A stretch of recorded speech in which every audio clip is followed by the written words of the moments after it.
Mateo 8, del 23 al 27. ¿Lo tenemos, hermanos? Amén.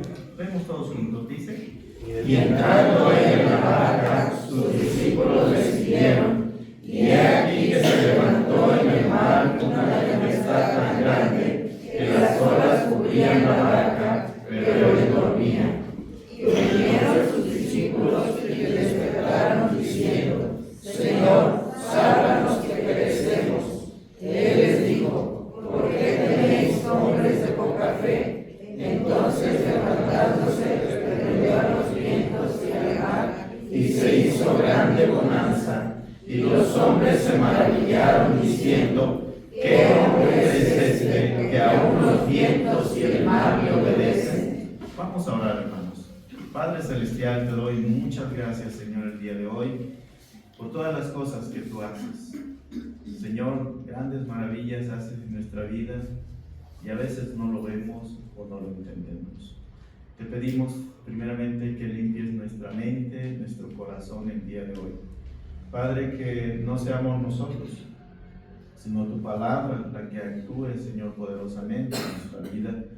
Te pido, Señor, que tú bendigas esta palabra, porque es tuya. La Biblia dice que tu palabra es vida. Y, Señor, te pido que hoy traigas vida a nuestro espíritu. Solo tú conoces la necesidad que hay en cada corazón de mis hermanos que están el día de hoy. Ayúdame, Señor, a solo ser instrumento en tus manos. Te lo pido en el nombre de Jesús.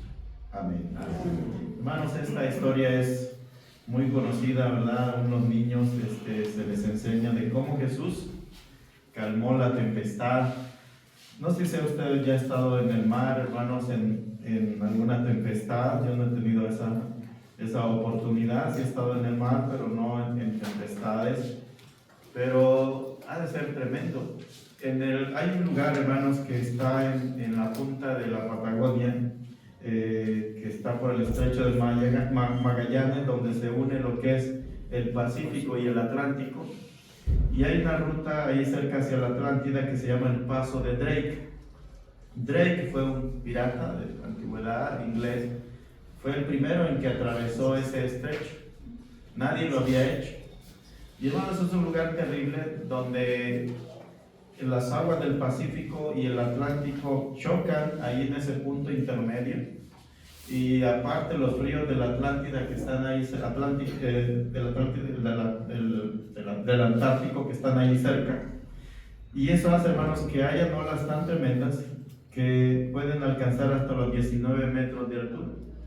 Yo no sé, un edificio pues tiene como unos 20 metros, ¿no? Un edificio más o menos, aquí tenemos como 2 metros y medio. Pero imagínense 20 metros que lo estén golpeando a usted una tras otra. ¿No está visto unos videos de los barcos grandísimos? Se ve que los levantan así, vuelven a bajar y todo eso. Realmente es tremendo. Pero hermanos, las tempestades son tremendas. Yo no he estado en ninguna tempestad, pero ha de ser terrible. Pero hermanos, los discípulos están en este momento en una tempestad. Hermanos, las tempestades van a llegar realmente a nuestra vida. Mire lo que dice en el versículo 28, dice: cuando llegó a la orilla, a la tierra de los Gadarenos, vinieron a su encuentro, en el 23 dice: y entrando en la barca, sus discípulos le siguieron. Y aquí que se levantó en el mar una tempestad tan grande que las olas cubrían la barca, pero él dormía. Otra versión, hermano, una versión internacional, en el versículo 24 dice: y aquí se levantó de repente una tempestad tan grande. Hermanos, las tempestades van a azotar nuestra vida y no van a venir, hermanos, cuando tú lo esperas, sino cuando no lo esperas. Hermanos, yo creo que los discípulos no esperaban una tempestad. Si los discípulos hubieran esperado una tempestad, hubieran visto la tempestad, seguramente no se hubieran embarcado, ¿verdad? Hubieran dicho: Señor, esperemos mejor, porque nosotros sabemos que el mar no está bien para que podamos nosotros navegar. Ellos no esperaban una tempestad. Hermanos, las tempestades, en primer lugar, las tempestades van a llegar a nuestra vida en el momento que menos lo esperamos. Ese es el primer punto. Las tempestades van a levantarse en nuestra vida en el momento que menos los esperamos. Hermano, usted no se levanta en la mañana y dice: bueno, vamos a ver ahora qué accidente voy a tener, ¿verdad?, en el tráfico. O vamos a ver si hoy me asaltan. O vamos a ver si hoy, ahora sí por fin pierdo mi trabajo, ¿verdad? O vamos a ver si hoy voy a tener problemas en mi vida, con mi matrimonio, con mi esposa. O vamos a ver si hoy es el día en que me voy a divorciar. Hermanos, las tempestades a nuestra vida llegan de manera repentina, cuando tú menos lo esperas. Y hermanos, y déjeme decirle que nunca usted va a estar preparado para soportar esa tempestad. Pedro, Juan y todos los que estaban en esa barca, hermanos, eran marineros expertos. Ellos conocían muy bien el mar. Sin embargo, hermanos, ellos no estaban preparados para ese tipo de tempestad que se levantó en ese momento. Usted nunca va a estar preparado, hermanos, para las tempestades que van a llegar a su vida. Recuerdo a Job. ¿Quién era Job? Dice la Biblia que era un varón justo. No había otro como él en la tierra. Y de repente se levantó una tempestad contra su vida. Y hermano, usted puede ver cómo en un momento él perdió sus hijos. Dios no quiera que nos vaya a pasar algo así. Pero en un momento él perdió a sus hijos. Al siguiente segundo ya le estaban avisando que había perdido todos sus bienes. Ya no tenía nada. Al siguiente él ya estaba en enfermedad. Estaba lleno de llagas y enfermedad. Y entonces él podía comparar su justicia con el resultado de lo que estaba pasando. Y había confusión en él. Y a veces hay confusión en nosotros cuando se levantan las tempestades, porque usted dice, yo estoy buscando a Dios, yo estoy haciendo lo mejor posible y mira las cosas que vienen a mi vida. Como que no hay un match entre lo que nosotros esperamos y lo que viene a nuestra vida.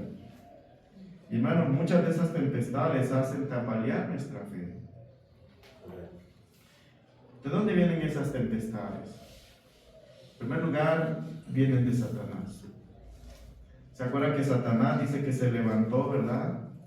Para incitar que el mal viniera a la vida de Job. Hermanos, cuando usted se propone hacer las cosas bien, cuando usted se propone obedecer al Señor, el diablo se va a levantar. No le va a agradar.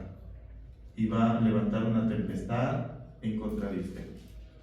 ¿Sabe, hermanos, que el Señor tenía un propósito al ir al otro lado de ese lago? ¿Cuál era el propósito? Allí lo vimos, ¿verdad? Allí había unas personas que necesitaban de Dios. En el versículo 28 dice, cuando llegó a la otra orilla, a la tierra de los Gadarenos, vinieron a su encuentro 2 endemoniados. Dice que salían de los sepulcros feroces en gran manera, tanto que no podían pasar por aquel camino. Hermano, había personas que estaban esclavizadas por Satanás al otro lado. ¿Y sabe quién no quería que esas personas fueran liberadas? El diablo. El diablo, hermano, se va a oponer para que la gente escuche la palabra de Dios. El diablo se va a oponer, hermanos, cuando usted quiere servir al Señor, el diablo se va a oponer.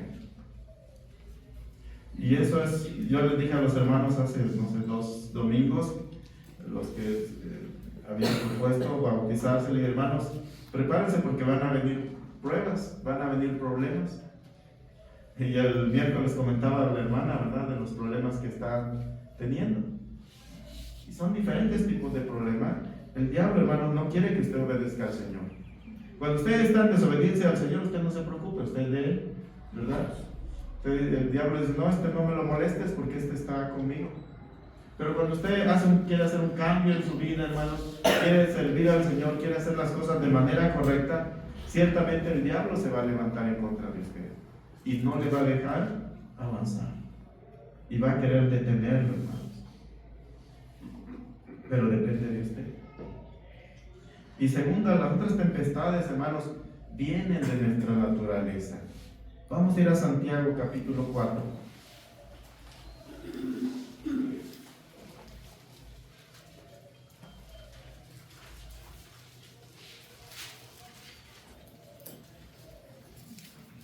Santiago capítulo 4.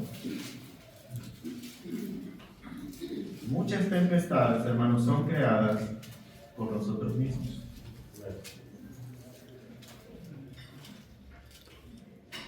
Mira lo que dice Santiago en capítulo 4, versículo 1. hace una pregunta y dice, ¿de dónde vienen las guerras y los pleitos entre vosotros?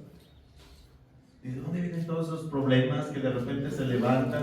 De problemas en la familia, de problemas en el matrimonio, de problemas con los hijos, de problemas inclusive en la iglesia. ¿De dónde vienen? Ahí nos da la respuesta, dice, no es de vuestras pasiones las cuales combaten en vuestros miembros. Hermanos, muchas de las tempestades que vienen en nuestra vida son por causa de nuestro carácter. Nosotros mismos las creamos. A veces la situación está tranquila en la casa, ¿verdad? Y de repente alguien empieza a subir la voz, oye, ¿por qué solo a mí? ¿Por qué no a otras personas? Y empieza a levantar una tempestad. De la calma a la tempestad pasan de un segundo a otro. Familias, matrimonios, hijos. ¿Y de dónde viene eso? Dice que de nuestras pasiones. Muchas veces, hermanos, somos personas emocionales, pasionales, que nos dejamos llevar por nuestros instintos, por nuestra carne. Y hermanos, eso no es bueno. Debemos de tener lo que dice la palabra dominio propio. Si me contestan feo, entonces yo voy a contestar el doble de feo. Si me gritan, yo voy a gritar más. Al contrario, dice la palabra que la palabra blanda, ¿qué hace? Hace bajar el furor, ¿verdad? La palabra blanda hace bajar el furor. Y hermanos, muchas tempestades en nuestra vida son porque nosotros todavía no hemos desarrollado el carácter de Cristo en nosotros. Todavía nos controlan nuestras emociones. Y a veces nos justificamos y decimos, es que hermano, yo soy de carácter fuerte y exploto rápido. ¿No es cierto? Pero hermano, déjeme decirle que usted es de carácter débil. Porque usted se deja manipular primero por sus emociones y por las emociones de los demás. Usted no tiene control sobre sus emociones, usted no tiene dominio propio, que es uno de los frutos del Espíritu Santo.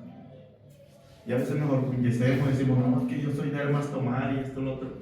Hermano, usted está siendo guiado por sus emociones y a la vez por Satanás. ¿Se acuerdan cuando hablábamos de que cuando Caín mató a Abel? Se dejó guiar por sus emociones, le entró unos celos tremendos, es decir, ¿por qué Dios prefiere a mi hermano y no a mí? Lo voy a matar.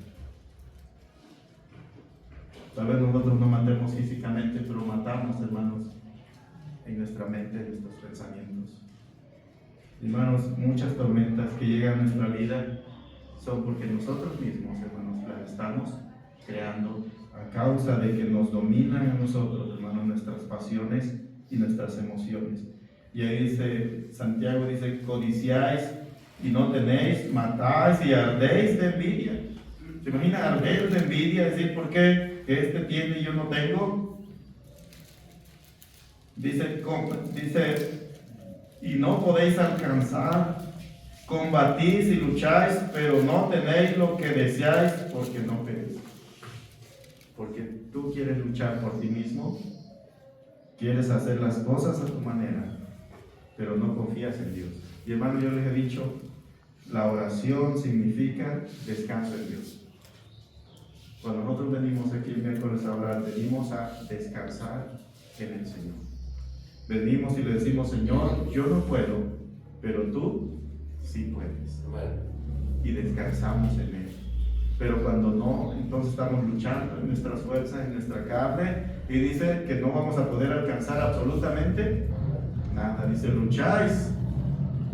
Muchas veces luchamos, ¿verdad? Qué bueno. Pero dice la palabra, por demás los que levantéis de mañana y vayas tarde a dormir, porque dice, porque a su amado dará Dios el sueño. Y a veces toda la vida pasamos comiendo el pan de una señora, ¿verdad? Que se llama Dolores.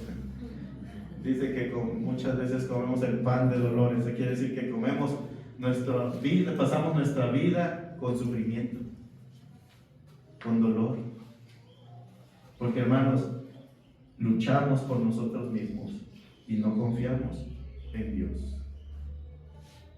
En tercer lugar, hermanos, muchas tormentas vienen a causa de las pruebas que Dios pone a nuestra vida. La Biblia dice en Santiago, dice que vamos a ser probados por diferentes pruebas. Miren, Santiago 1, versículo 2.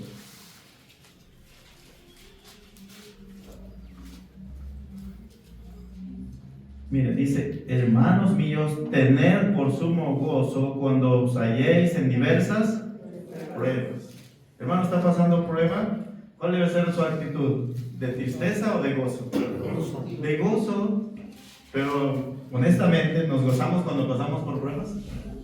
Cuando te dicen, oye, pues ya es tu último día hoy, ¿pero por qué? No, pues ya no hay chamba, ¿no? Los problemas con los hijos, los problemas en el matrimonio, los problemas que llegan, que Dios permite, ¿verdad? De alguna manera. ¿Será que hay gozo? Platicaba con un hermano que nos llevamos bien, el hermano Manuel Chávez, hermano Luis, lo conoce, varios hermanos. Él perdió su trabajo hace como 3 semanas. Él es ingeniero civil, tiene un buen trabajo en México. Ya nos estuvimos ahí, siempre nos tomamos un tiempo para platicar, compartir nuestras necesidades. Y ya le decía, pues hermano, qué bueno, bienvenido al club, ¿verdad? Y hermanos, Dios nos permite pasar por esas cosas para que a veces podamos consolar a otros. Y yo le decía al hermano, bueno, ahorita tiene usted una mezcla de alivio y una mezcla de frustración, ¿no? Decir, todo lo que dediqué a la compañía, tanto tiempo y así me pagan. Y por otra parte, una parte de alivio, decir, ya estaba muy estresado, ya necesitaba un descanso. Y hermanos, Dios va a permitir diversas pruebas en nuestra vida. Cuando perdí mi trabajo de 25 años, dije, Señor, ¿pero por qué? Siempre preguntamos así, ¿pero por qué? Pero hermanos, Dios, y ahora vemos hacia atrás y vemos que Dios tenía propósitos en nuestra vida. Y hermanos, Dios va a permitir pruebas a tu vida. Pero en medio de las pruebas, hermanos, debemos de gozar. Porque a diferencia de las tentaciones que vienen de Satanás, las pruebas, hermanos, son para producir más fe en nuestra vida. Dice que la prueba produce paciencia. Miren, en el versículo 3 dice, sabiendo que la prueba de vuestra fe produce paciencia, mas tenga la paciencia su obra completa para que seáis perfectos y cabales sin que os falte cosa alguna. Hermanos, Dios quiere, hermanos, perfeccionar tu vida a través de las pruebas. Y a veces no lo entendemos y lo negamos contra Dios. Pero hermanos, pregúntate a través de esta prueba que estás pasando hoy, ¿qué Dios quiere perfeccionar en ti? Es que yo soy una persona impaciente, impulsiva, que me gusta hacer las cosas así, rápido. Bueno, Dios está perfeccionando algo en ti a través de las pruebas. Dios quiere que confíes en Él. Es que yo soy así, ya sabes, Dios te va a poner pruebas hasta que perfeccione su carácter en ti. Porque eso es lo que Dios quiere. Dice que hasta que seamos completos, hasta que lleguemos a la estatura del varón perfecto que es Cristo. A esa estatura Dios quiere llevarte a través de las pruebas y debes darle gloria a Dios y gracias a Él porque Él está llevándote por ese camino.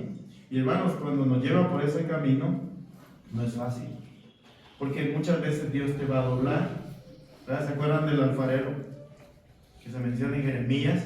De cómo ese alfarero tenía ya una vasija y después dice que la rompió y volvió a hacer otra nueva. Bueno, muchas veces Dios nos va a romper y nos va a quitar en eso, en que teníamos nuestra confianza. Y a decirle que yo antes de estar aquí, mi idea era llegar a los 60, jubilarme en la compañía donde estaba y ahora sí servir a Dios. Ese era mi plan. Pero Dios tenía otros planes. Y tuvo que quebrantarme donde yo tenía mi confianza. Tu confianza no está en tu trabajo, en lo que tú estás pensando. Tu confianza debe estar en mí. Y Dios va a quebrantar, hermanos, esas cosas que pensamos que son nuestra fortaleza, nuestra confianza, para que al final solo confiemos en Él. Y hermanos, cuando usted se rinde y confía solo en Él, y es algo bien difícil. Bien difícil. Yo creo que es lo más difícil. Rendirte. Platicaba con un hermano el viernes que estuvimos ahí en la reunión de de la célula y hablamos acerca de eso. Confiar en el Señor, hermanos, es rendirte. Eso es dejar de luchar por ti mismo y de decir, Señor, yo no puedo cambiar esta circunstancia, yo no puedo cambiar mi carácter, yo no puedo contra esta situación, me sobrepasa. Pero ahora, Señor, rindo esta circunstancia a tus pies. Eso es rendirse a Dios. Yo no sé con lo que está luchando, hermanos, pero usted debe de rendir ese problema a los pies de Jesús. Dios quiere eso. Y regresamos, hermanos, ahí donde estábamos, a Mateo 8. Y vemos que seguramente, hermanos, las pruebas van a llegar a nuestra vida. Eso es inminente. Y la Biblia nos dice, y el Señor nos dice, que en el mundo tendríamos aflicción. Eso es una realidad. Pero hermanos, lo más importante, cuando lleguen esas tempestades, cuando lleguen esos problemas a tu vida, tienes que asegurarte de una cosa, que Jesús esté en tu barca. Mire lo que dice en el versículo 24, Mateo 8:24, dice, y he aquí que se levantó en el mar una tempestad tan grande que las olas cubrían la barca. Pero mire quién estaba ahí, Jesús. ¿Y qué estaba haciendo Jesús, hermanos? Estaba dormido. Hermano, ¿usted puede dormir en una tempestad? Bueno, he estado en tempestades, pero he estado en turbulencias, que es algo parecido. Hermanos, si usted se ha caído de 1 metro, pues duele, ¿verdad? De 2 metros ha de doler más, de 3 ha de doler más, de 10 metros ha de doler más, pero de 10,000 metros, que es la altura de un avión normalmente, no queda nada, uno lo recogen con espátula, no sé cómo lo identifican a uno. No hay manera de que una persona sobreviva de una caída de un avión de 10,000 metros. Y recuerdo la última vez que fuimos a Estados Unidos con mi esposa, tomamos el avión de Mexicana, de los 2 aviones que le quedan. Entonces fuimos hasta Tijuana. Y eran como 3 horas y media, pero desde el principio dijo el capitán, vamos a experimentar turbulencia un par de horas. Pero ese par de horas era todo el camino. Todo el camino, hermanos, turbulencia. No sé si has tocado usted turbulencia alguna vez en el avión, pero el avión se mueve así.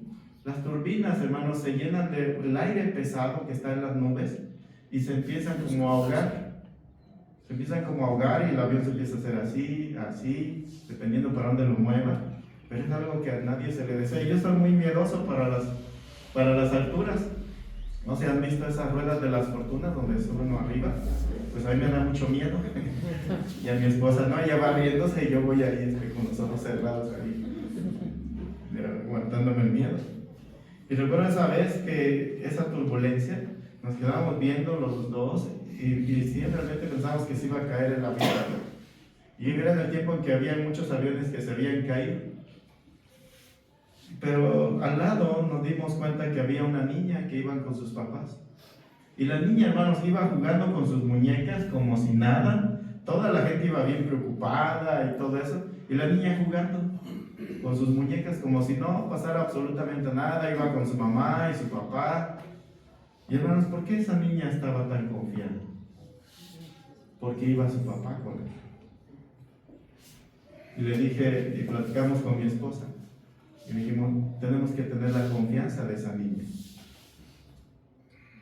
Hermanos, en medio de las turbulencias, en medio de la tempestad, debemos de confiar en que Dios está con nosotros.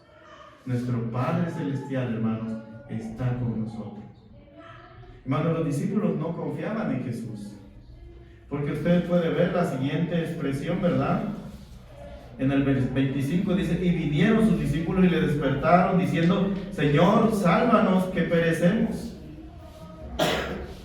Realmente ellos creían que Jesús era el Señor de todo, que era el dueño del universo. Ellos no lo creían. Hermanos, porque cuando usted cree que Jesús está en su barca y que Él está a cargo de su barco y que no va a haber ningún problema con Él, usted aunque vea a Jesús dormido ahí, usted sabe que no le va a pasar nada. Pero ellos no confiaban en Jesús.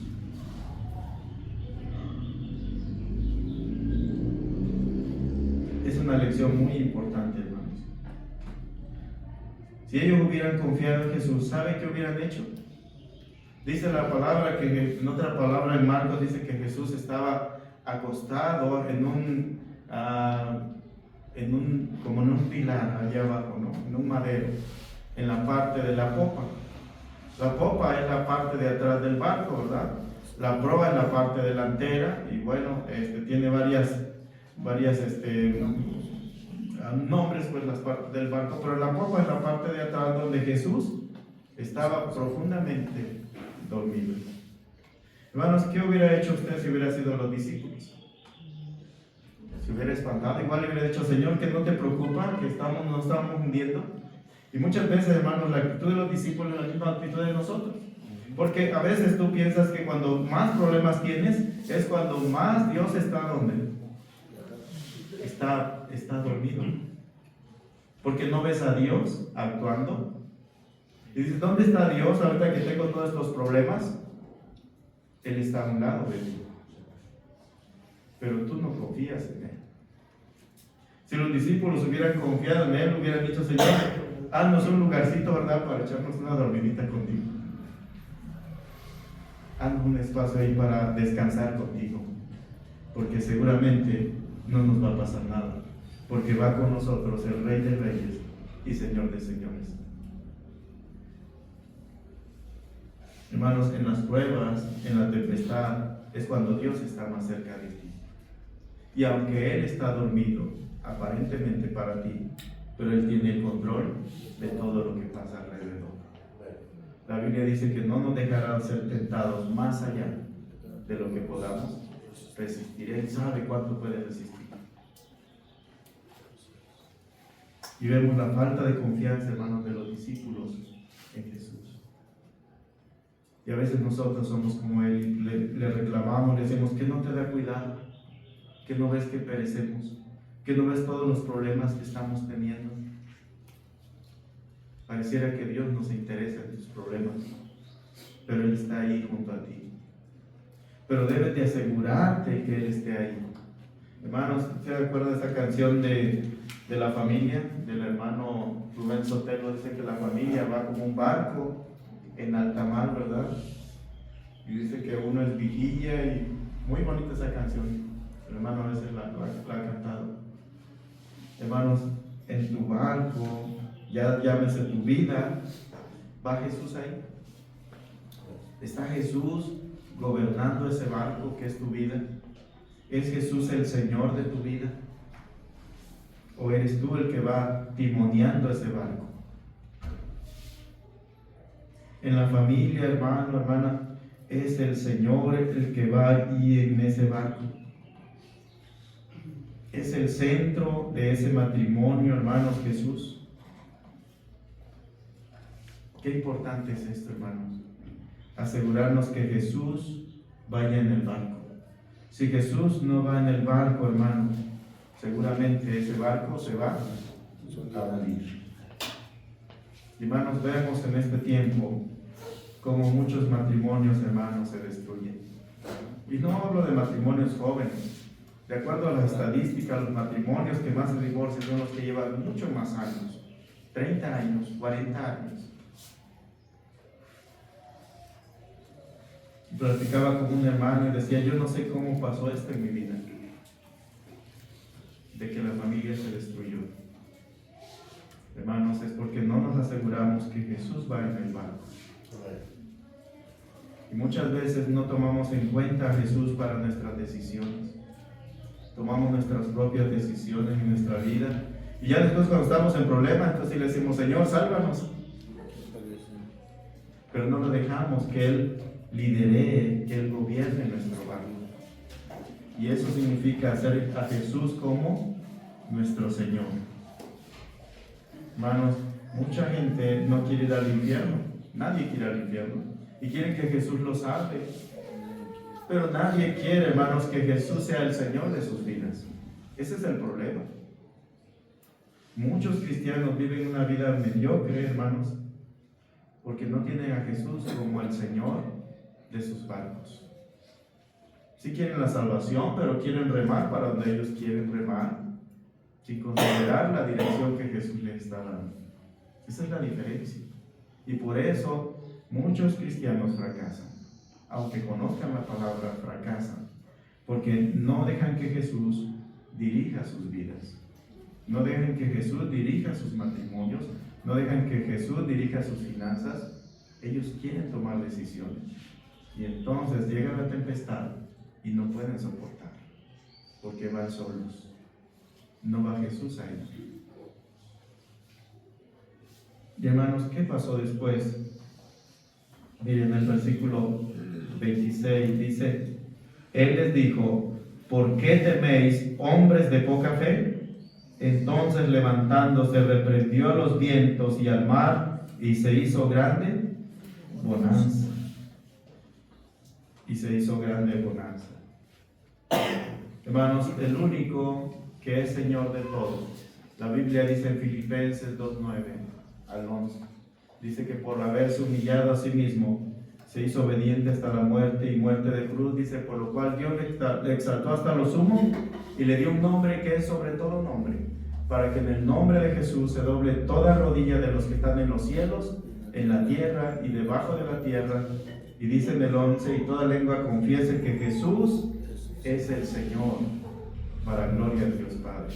Hermanos, en este momento ellos conocieron que Jesús es Señor aún de la naturaleza, de todo lo que hay. Jesús es Señor. Pero la pregunta es, ¿ese es tu Señor? ¿Sabe? Cuando el apóstol Pablo se convirtió, una de las primeras cosas que él dijo: ¿qué quieres que haga, Señor? Lo reconoció como su Señor. Y en las cartas, todas las cartas del apóstol Pablo, una de las primeras salutaciones que usted va a ver es: Pablo, siervo de Jesucristo. Hermanos, la palabra siervo es la palabra griega doulos, que significa esclavo. Si lo tradujéramos bien, diría: Pablo, esclavo de Jesucristo. Y para nuestra cultura occidental ese término se escucha muy fuerte. Pues yo no soy esclavo de nadie, pero eso es ser siervo, es hacer lo que tu amo quiere que hagas. Hermanos, aunque no lo queramos, muchos somos esclavos. Cuando usted tiene un trabajo, usted tiene un jefe, ¿verdad? Le dice a qué horas va a entrar, le dice a qué horas va a salir, inclusive le dicen a qué horas va a comer, y le dicen todo lo que tiene que hacer en el día, y le da sus tareas. Pero hermanos, muchas veces nosotros no somos esclavos de Cristo. Y entonces significa que Él no es nuestro Señor. Porque hacemos lo que nosotros queremos. Pero la Biblia dice que Él es Señor. Y hermanos, al final ellos hacen esta pregunta. En el versículo 27 dice: y los hombres se maravillaron diciendo: ¿qué hombre es este? ¿Qué hombre es este que aún los vientos y el mar le obedecen? Y esa es la gran pregunta, hermanos, que tenemos que hacernos. ¿Qué hombre es este llamado Jesús? ¿Qué hombre es este, hermano, en tu vida? Ya sabemos que Él es Señor, ya sabemos que Él es el Salvador. Cuando le preguntaron, hermanos, Jesús le preguntó a sus discípulos: bueno, ¿quién dicen la gente que soy yo? Dice que algunos dicen, pues que eres Elías, que eres uno de los profetas, que eres Jeremías. Y el Señor le dijo: bueno, ¿y vosotros quién decís que soy yo?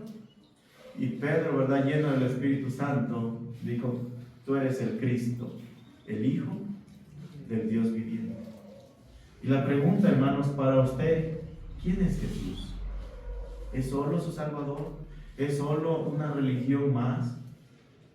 Platicaba con mi jefe, que es chino. Ellos tienen otra percepción diferente acerca del tiempo. Ellos, su cultura es diferente, ellos van en otro año diferente que nosotros, no celebran las cosas que celebramos. Yo le decía: es que esta semana es la Semana Santa.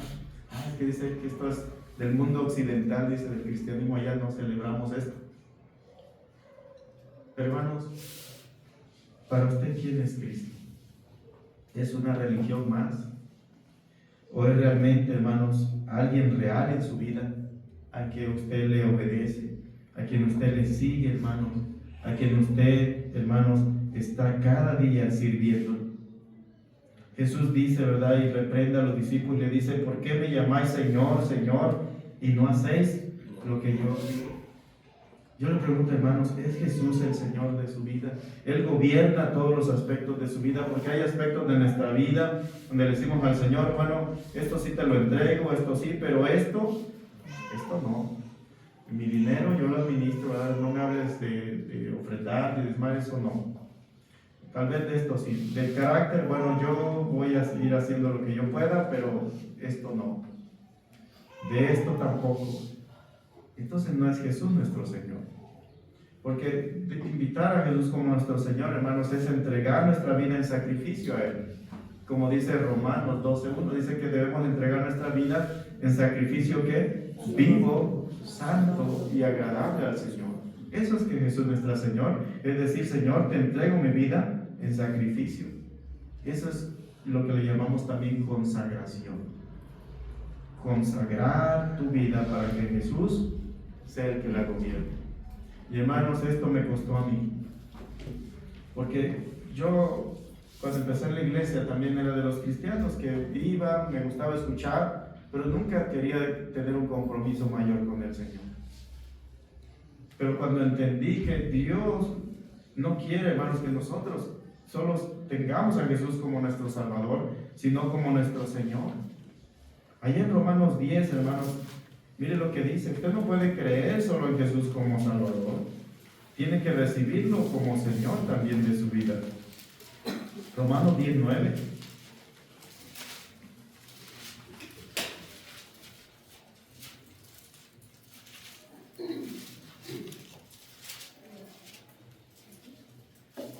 Y un versículo que conocemos, pero a veces no nos damos cuenta de lo que significa eso.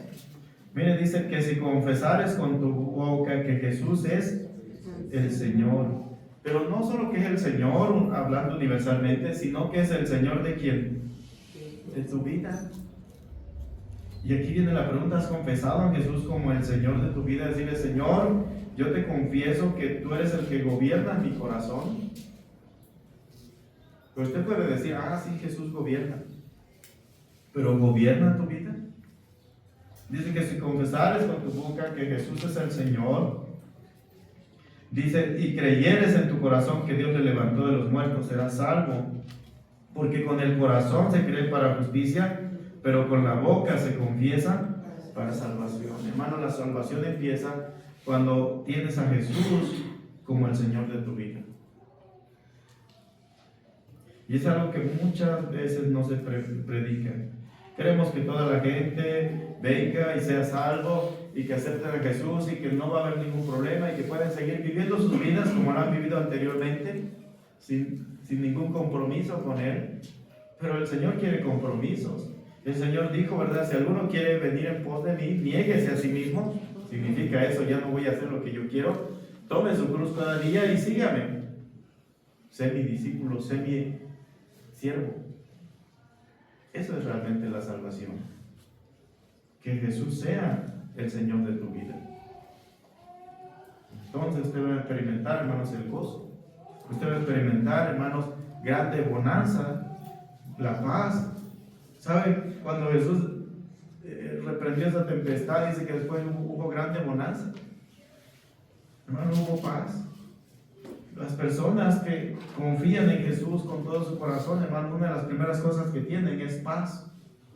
Dice la Biblia, esa paz que sobrepasa todo entendimiento, que saben que la tormenta está afuera, saben que los problemas están ahí, pero Jesús está allí a un lado y tienen paz. Recuerdo cuando me convertí al Señor, yo tenía problemas todavía, no sabía qué iba a hacer con mi vida, no conocía nada, no sabía si iba a estar aquí o me iba a regresar a mi país. No sabía nada, solo sabía una cosa: mi Padre estaba conmigo y eso me dio paz. Hermanos, cuando usted descansa totalmente en Jesús, usted tiene paz. La Biblia dice, el Señor dice, venid a mí todos los que estáis trabajados y cargados y yo os haré descansar. Hermanos, hay cristianos que nunca tienen paz. Están preocupados todos los días como Marta, afanada, ¿verdad? por tantas cosas y andan corriendo de un lado para otro y viven afanados y se mueren afanados y nunca disfrutaron la vida cristiana y nunca tuvieron paz. Porque no fue Jesús el Señor de sus vidas. Hoy puedes tener paz descansando en Jesús. Solo en Él hay paz, solo en Él hay descanso, solo en Él hay salvación. Pero tienes que permitir que Jesús gobierne ese barco que es tu vida. De lo contrario, solo vas a ver tormentas y solo vas a ver preocupación en tu vida. Esa es la decisión, hermanos, que hoy tenemos que tomar. Vamos a orar. Padre Celestial, te doy muchas gracias, Señor, por tu palabra, que nos habla, Señor, de manera clara. Seguramente las tormentas van a llegar, o ya están llegando. Pero lo más importante es quién está en nuestra barca. ¿Quién está al lado de nosotros en medio de esas tormentas? Muchas veces, Señor, hemos decidido manejar solo nuestro barco, tomar el timón de nuestra vida e irnos por donde nosotros consideramos que es lo mejor. Y te hemos hecho a un lado. Y por eso nuestras vidas fracasan. Por eso las tormentas llegan, pero como no estás tú ahí, nuestro barco se hunde y perecemos. Yo quiero hacerle esta invitación, hermanos, pero ser claro. Usted necesita a Jesús no solo como Salvador, sino como el Señor de su vida. Y eso implica un compromiso mucho mayor que el que usted ha tenido hasta hoy. Eso implica entregarle todo su ser a Jesús. Que Él gobierne su corazón totalmente, todas las partes de su vida. Que significa hacer no lo que yo quiero, sino lo que Jesús quiere. Y eso significa consagrarme a Él, entregar mi vida en sacrificio a Él, porque eso es lo que Él quiere. Quiere ser el Señor de tu corazón. ¿Habrá alguien, hermano, hermana, que quiere tomar esta decisión el día de hoy? Y yo voy a hacer una oración por usted. Levante su mano para orar. Gracias, hermano. Gracias, hermano en medio. Gracias, hermanos aquí en medio y aquí en lado. Alguien que nunca haya recibido a Jesús y diga: Señor, yo he vivido mi vida vacía y he cometido muchos errores y por culpa de eso mi vida no ha tenido paz y he destruido mi vida, mi familia. Pero yo quiero que ahora que me das esta oportunidad, yo quiero que tú gobiernes mi vida. Yo quiero que seas tú mi Señor y mi Salvador el día de hoy. Habrá alguien que nunca haya entregado su corazón a Jesús como su Señor y hoy le diga: yo quiero que tú seas mi Señor y mi Salvador. Levante su mano para que ore por usted y también un hermano o hermana va a llegar a aconsejarle. Habrá alguien que quiera tomar esta decisión, hermanos, que nunca lo haya hecho, que usted sabe que está gobernando su vida y no Jesús, pero hoy quiere que Jesús gobierne su vida como su Señor y Salvador. Habrá alguien en el salón que quiera entregar su corazón a Jesús hoy por primera vez. Él está aquí, tocando la puerta y llamándonos de diferentes maneras. Él quiere entrar a su vida. Habrá alguien hoy en esta mañana que le diga: yo quiero que tú seas mi Señor y mi Salvador. Nunca lo he hecho, pero hoy quiero hacerlo. Te entrego mi vida. Habrá alguien, hermanos. Padre Santo, tú conoces, Señor, los corazones de mis hermanos que hoy han hecho un compromiso contigo. Han consagrado, han dedicado su corazón a ti, para que seas tú quien gobiernes en sus vidas. Seas tú quien esté en ese barco de su vida. Señor, tantas tristezas hay cuando no te tomamos en cuenta, cuando queremos navegar bajo nuestros propios parámetros y principios. Pero hoy, Señor, te entregamos el timón de nuestra vida. Queremos que tú seas nuestro Señor. Queremos que tú gobiernes cada parte de nuestra vida, que gobiernes, Señor, en nuestro carácter, que podamos tener el carácter de Cristo, que esa sea nuestra meta, que pueda, Señor, gobernar en mis finanzas, que pueda, Señor, gobernar en cada aspecto de mi vida, en mi carácter, en mi familia, que tú gobiernes, Señor, en la vida de mis hijos, que tú gobiernes en mi matrimonio. Señor, te pedimos que gobiernes, Padre, así como gobiernas en las leyes del universo, como lo vimos ahora, que gobiernes en nuestros corazones el día de hoy y que tu Espíritu Santo, Señor, nos dé la fuerza para obedecerte, Señor, para ser verdaderos siervos tuyos. Padre, es nuestro deseo hoy y nuestra petición. Te lo pedimos en el nombre precioso de tu Hijo Jesucristo. Amén. Gracias, hermanos. Que Dios los bendiga.